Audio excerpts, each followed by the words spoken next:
கைக்கு மட்டும்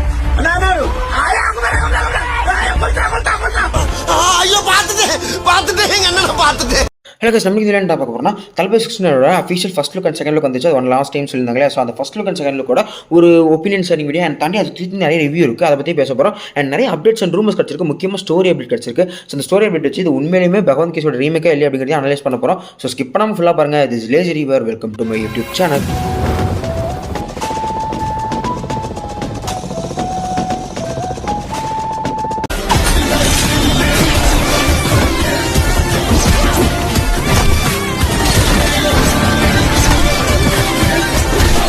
okay, T-69 படத்தோட ஃபர்ஸ்ட் லுக் கிட்ட வந்துட்டோம். ஸோ ஃபர்ஸ்ட் லுக் பொறுத்த வரைக்கும் ஒரு மிகப்பெரிய ஹைப் இருந்துச்சு. நான் நிறைய எக்ஸ்பெக்ட் பண்ணியிருந்தேன். கிடச்ச ரூமர் அந்த மாதிரி தான் இருந்துச்சு. பட் ஆனால் ஃபர்ஸ்ட் லுக் வந்து பார்க்கும்போது கண்டிப்பாக ஆக்சுவலாக புதுசாக ஏதாவது பண்ணியிருப்பான்னு நம்பி போய் பார்த்தா அந்த மாதிரி பெருசாக எல்லாம் கொஞ்சம் லேமாக தான் இருந்துச்சு. லைக் நம்ம விஜய் சார் வந்து ஃபேன்ஸோட நெய்வேலியில் ஒரு செல்ஃபி எடுத்திருப்பாரு. அண்ட் ப்ளஸ் தெரியோட ஃபர்ஸ்ட் லுக் ஒன்று வந்திருக்கும். அது ரெண்டுமே கம்பேர் பண்ணி கொடுத்த மாதிரி தான் இருந்துச்சு. கொஞ்சம் லேமாக தான் இருந்துச்சு. பட் பார்க்கும்போது ஒரு விஷயத்தை கன்ஃபார்ம் பண்ண முடிஞ்சு இது ஒரு பக்கா பொலிட்டிக்கல் ஃபிலிமாக இருக்க அப்படிங்கிற மட்டும் நல்லாவே தெரிஞ்சுது. அண்ட் அதே மாதிரி செகண்ட் லுக் ஒரு ரூமர் வந்துச்சு. அதே மாதிரி இந்த டீமுமே செகண்ட் லுக் அனௌன்ஸ் பண்ணியிருந்தாங்க.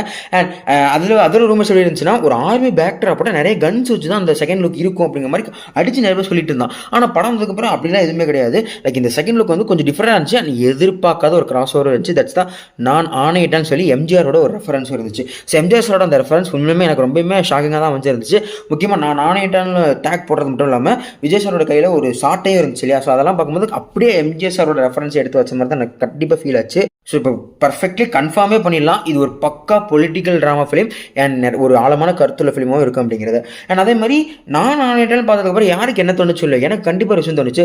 நான் ஆணையிட்டேன்னு சொல்லி நம்ம எம்ஜிஆர் சாரோட ஒரு சாங் இருக்குல்ல, அதை கண்டிப்பாக அனிருத் இந்த படத்தில் ரீமேக்ஸ் பண்ணுவார்.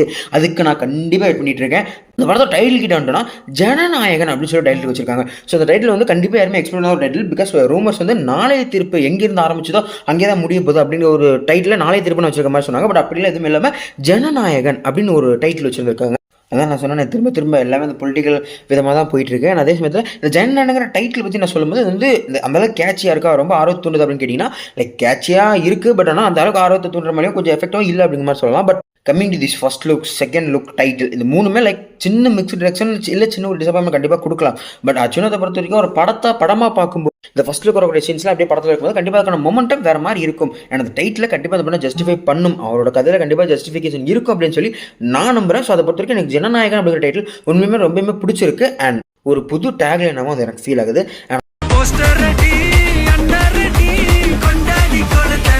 டைட்டில் பொறுத்த வரைக்கும் எனக்கு வந்து எல்லாமே நல்லா தான் இருந்துச்சு. ஒரே ஒரு விஷயம் மட்டும் எனக்கு மிஸ் ஆகிற மாதிரி இருந்துச்சு. அது என்னன்னா ஜனநாயகன் அப்படின்னு டைட்டில் வச்சு அதுக்கு கீழே டைம் டு லீடு இல்லை ஜனநாயகன் த லீடர் அப்படிங்கிற மாதிரி வச்சா சூப்பராக இருக்கும்னு எனக்கு தோணுது. கண்டிப்பாக நிறைய பேர் அஃபண்ட் ஆவாங்கன்னு எனக்கு தோணுது. ஸோ இஃப் யூ நோ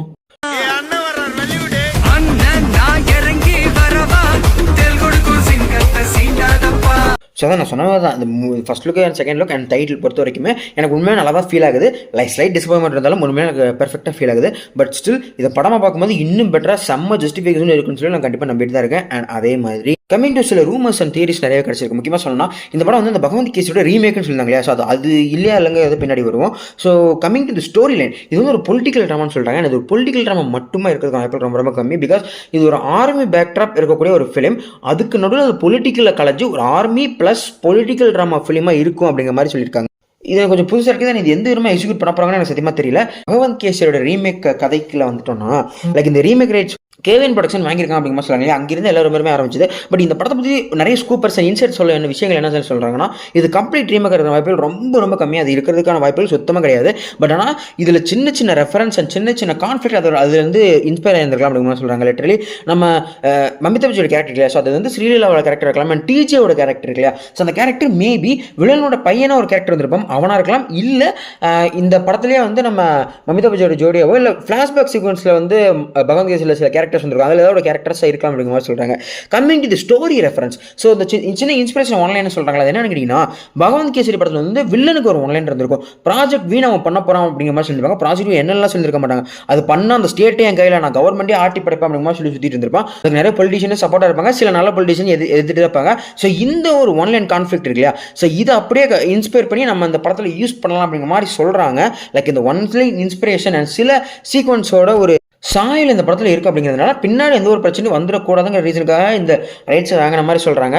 இது வந்து இருக்கலாம் இல்லாமலும் போகலாம்ங்கிற மாதிரி தான் சொல்லிட்டு இருக்காங்க. லிட்டரலி வந்து நாளைக்கு இந்த படத்தோட டீசர் வர வேண்டி இருக்குது, trailer, first look, first single, second single, நிறைய விஷயங்கள் வர வேண்டி இருக்குது. வந்ததுக்கப்புறம் இது எதுவுமே இல்லாமல் Bhagwant kesari remake KVM production வேறு எதுக்காக கூட வாங்கியிருக்கலாம் அப்படிங்கிற மாதிரி சொல்லியிருக்கலாம். இதெல்லாம் வெயிட் பண்ணி தான் பார்க்கணும். இதெல்லாம் பற்றி கிடைச்ச ரூமர். அண்ட் இதெல்லாம் தாண்டி இன்னொரு மிகப்பெரிய ரூமர் எனக்கு கிடைக்கும் தெரியுமா?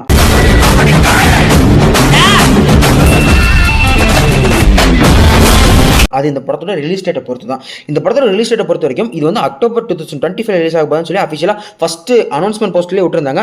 ஆனால் இந்த படம் அப்போ வராது. இந்த படம் போஸ்ட்பான் டு 2026 பொங்கல் இல்லை 2026 சம்மர் அப்படிங்கிற மாதிரி சொல்கிறாங்க. அதுக்கு என்ன ரீசன் எது ரீசன்லாம் பேசுறது இல்லை. பிகாஸ் இந்த படத்தில் ஷூட்டிங்லாம் இருக்கிற மாதிரி எந்த ஒரு டாப்பிக்குமே இல்லை. கிட்டத்தட்ட 40% மூவி இப்போமே முடிஞ்சிருச்சு. ஏப்ரல் இல்லை மே மாதத்தோட எண்டுக்குள்ளே இந்த படத்தில் மொத்த ஷூட்டிங்கும் முடிஞ்சு போஸ்ட் ப்ரொடக்ஷன் ஒர்க்கே ஸ்டார்ட் ஆகிற மாதிரி ரூமர்ஸ் நிறைய இடத்துல கிளம்ப ஆரம்பிச்சிருந்துச்சு. ஸோ இந்த படம் டிலே ஆகிறதுக்கு ரெண்டு ரீசனாக தான் ஒன்று இருந்திருக்கணும்.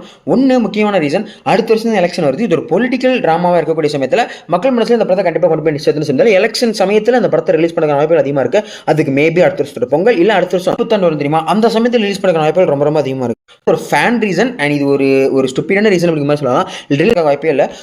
சின்ன ஒரு ஒப்பீனியன் அதை வந்து முடிச்சுக்கிறேன். என்ன கேட்டிங்கன்னா, நம்ம டீஸ்லேருந்து தான் ஒரு கடைசி படம் சொல்ல சமயத்தில் அண்ட் இது வந்து அக்டோபர்லேருந்து உண்மையுமே டிலே ஆகுது. அது வந்து ஜனவரிக்கு ஏப்ரலுக்கு போகுது அப்படின்னா ஒய்கான் நம்ம அகெயின் நம்ம வாரிசு துணிவு மாதிரி நம்ம ஏகே அண்ட் தளபதி சாரோட அந்த ஒரு காம்போ எதிர்பார்க்கக்கூடாது. நெக்ஸ்ட்டில் நான் சொல்கிறேன், அந்த சண்டைக்காகவோ தத்திற்காகவோ நான் சொல்லலை. இவங்க ரெண்டு பேருமே பாலிவுட்டோட மிகப்பெரிய பிளர். ரெண்டு பேருமே கிட்டத்தட்ட அவங்க ரிட்டையர்மெண்ட் ஸ்டேட்டில் தான் இருக்காங்க. ஸோ ரிட்டையர் ஆகிறதுக்கு முன்னாடி தன்னோட பேஷனை நோக்கி போகிறதுக்கு முன்னாடி இந்த கெரியரில் கடைசியாக ரெண்டு பேரும் கொடுக்கக்கூடிய ஒரு பெர்ஃபெக்ட் காம்போ மூவியாக ரெண்டு பேர் இருக்கக்கூடாதா அப்படிங்கிற ஒரு தாட் எனக்கு வரதான் செய்யும். அது நான் உங்களால் தாச்சா கண்டிப்பாக கமெண்ட் சொல்லியிருப்பாங்க. ஓகே, ஸ்டோரி முடிச்சுக்கலாம் நினைக்கிறேன். நான் சொல்ல நினச்சதான் சொல்கிறேன்னு நினைக்கிறேன். அண்ட் இந்த ஜனநாயகன் சொல்லப்படக்கூடிய நம்ம தளபதி 69 மூவியோட first look, second look and title பற்றி என்னோட ரிவ்யூ அண்ட் ஒப்பீனியன் சொல்லியிருக்கேன். ஸோ உங்களோட ரிவ்யூ அண்ட் ஒப்பீனியன் கண்டிப்பாக கமெண்ட் சொல்லியிருப்பாங்க. என்னோட ஒப்பீனியன் கண்டிப்பாக மாறும். உங்களோட சொல்லுங்கள், நானும் தெரிஞ்சுக்கிறேன். அதே மாதிரி இந்த படம் வந்து பகவந்த் கேசோட ரீமேக்காக தான் இருக்குன்னு சொல்கிற சமயத்தில் நான் அதை பற்றி சில தாட்ஸ் சொல்லியிருந்திருப்பேன். ஸோ அதை பற்றி உங்களோட தாட்ஸும் கண்டிப்பாக கமெண்ட் சொல்லியிருப்பாங்க. என்னை பொறுத்த வரைக்கும் இது கண்டிப்பாக ரீமேக்கான வாய்ப்புகள் 0 அப்படிங்கிற மாதிரி சொல்லலாம். அவ்வளோதான். இதுக்கு மேலே இந்த வீடியோ நான் பிரச்சனை எழுதுறது விரும்பல.